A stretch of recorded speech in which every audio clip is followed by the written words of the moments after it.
Hi everyone. Our subject today is a very special one and very even unique and precious.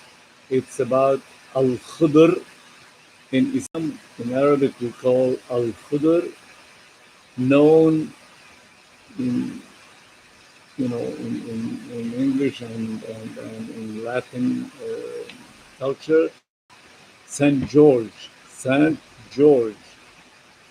Okay, so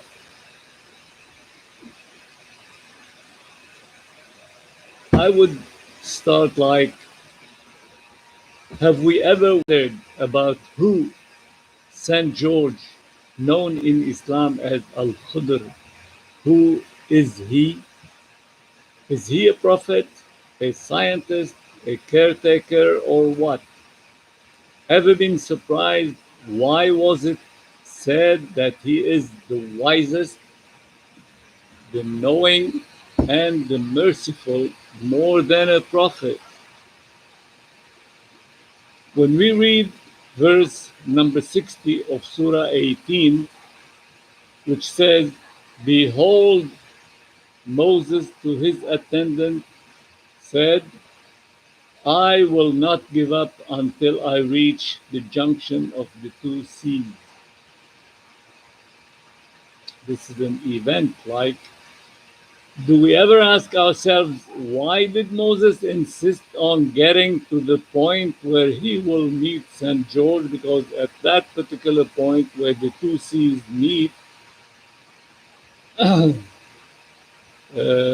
Moses will meet St. George.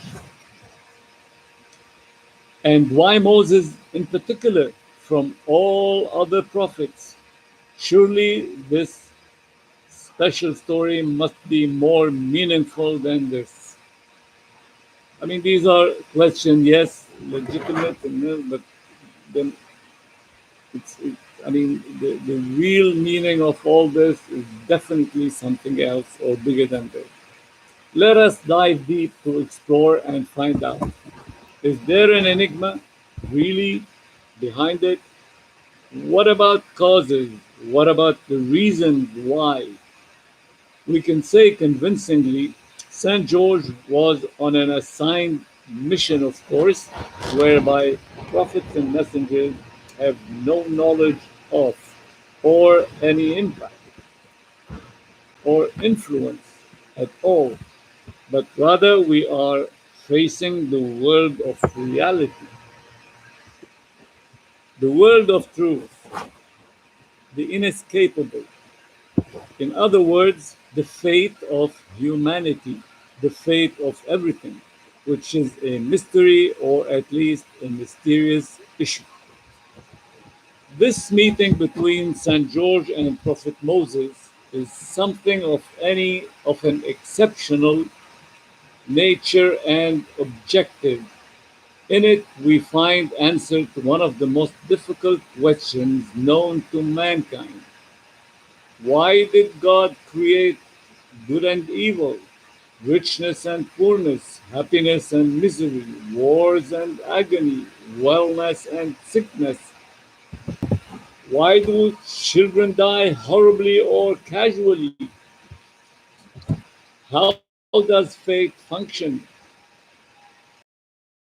Back to our story now.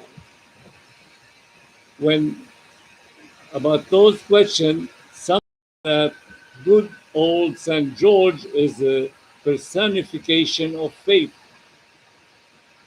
a talking fate who may be guiding us because of what he got, as the verse number 65 in Surah 18 says. So they, Moses and his attendants, so they found one of our servants, God speaking, they found St. George, one of our servants, on whom we had bestowed mercy from ourselves, equipped with the mercy of God, and whom we had taught knowledge from our presence. as well equipped from how merciful really is the fate. So Moses asked St. George if he inspired by his Lord. Moses, inspired by God, asked St. George if he can follow him. St. George told him, as in verse 67, number 18, or Surah 18, that is, you will not be able to have patience with me. He's kind of warning Moses, maybe you cannot behold the trip because this knowledge surpasses any human knowledge, past, present, and future. So Moses, inspired by Allah, took the chance and shared the trip, conceding to obey St. George's instruction. To find out how fate functions, they proceeded, and when in the boat, St. George scuttled it, pierced it, and Moses cried, you want to drown its people? Any human reaction to this in form of complaint? And St. George replied, I told you, you will not have the patience. Moses excused his reaction, and both continued until stopped by a boy, and St. George killed that boy. And Moses angrily reacted, you killed an innocent, pure soul. This is bad. And St. George replied again, didn't I tell you that you cannot bear with me the trip? If I repeat this, don't keep my company. Don't keep me company. They proceeded and reached the village seeking food that was denied on them by the villagers. But St. George found a falling wall that he redressed, and Moses to explode. You could have asked to be paid for this. In this moment, St. George said to Moses, we have to split now, but I'll explain to you all.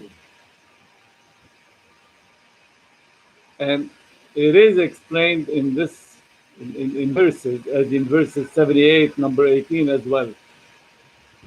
St. George replied to Moses, this is the parting between you and me.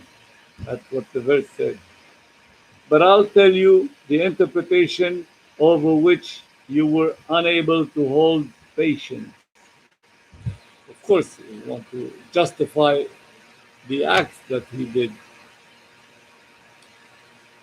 And here is the main wisdom of it all. Evil is relative sometimes. We don't see it this way, of course. In this story, we see three kinds of faith. The first one is apparent, bringing rather good things. In appearance, it's bad, but it brings good things. In the boat example, a king was seizing boats, but not scuttled boats. This is why St. George scuttled it, to save the boat for the sailors. The second, in the case, the boy, if becoming an adult, he would have made his parents suffer bad consequences of his act, which means he will grow up to become a villain, a bad person, so on. And the mother grief in that case, losing her son, was compensated by the second born boy. So the apparent one, I mean the bad act as it appears was to have the mother have a better son. Number three, which is the most important, causing avoidance of an evil, preventing some bad things from happening. Should it happen, that is. Now, preventing something from happening that it will be catastrophic to the orphan, in the case of the orphan, where St. George redressed the wall, where their father hid a treasure for them beneath the wall. This is why St. George redressed the wall until they grow up. They will find out that their father left them a treasure. These three faithful incidents are the mercy of God despite their apparent evil, because the both people, the mother of the killed boy and the two orphans, would have never find out in their lifetime what happened. This is a fate that they will never know about it, nor the people of the boat, nor the mother, nor the orphan. Probably they will learn about it in the judgment day, in resurrection. All this was not easy to understand to Moses, who is a human being like every one of us. We would never understand either.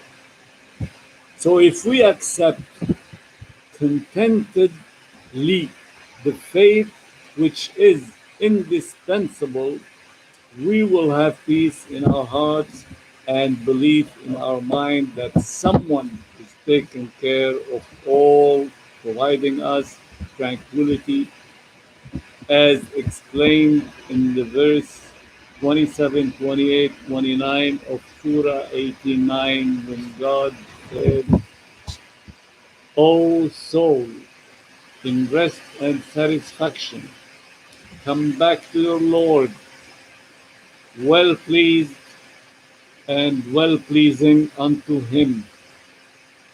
Enter among my devotees and my covenant. It's so wonderful to have such faith, to believe that God is taking care of us after all, and that something good is gonna come. I mean, that we will be that we should be expecting something good out of this life, conditional to our good deeds, good thinking, and so on. It's a good lesson that we find in this story, and I think it it ought to be taken seriously. Thank you.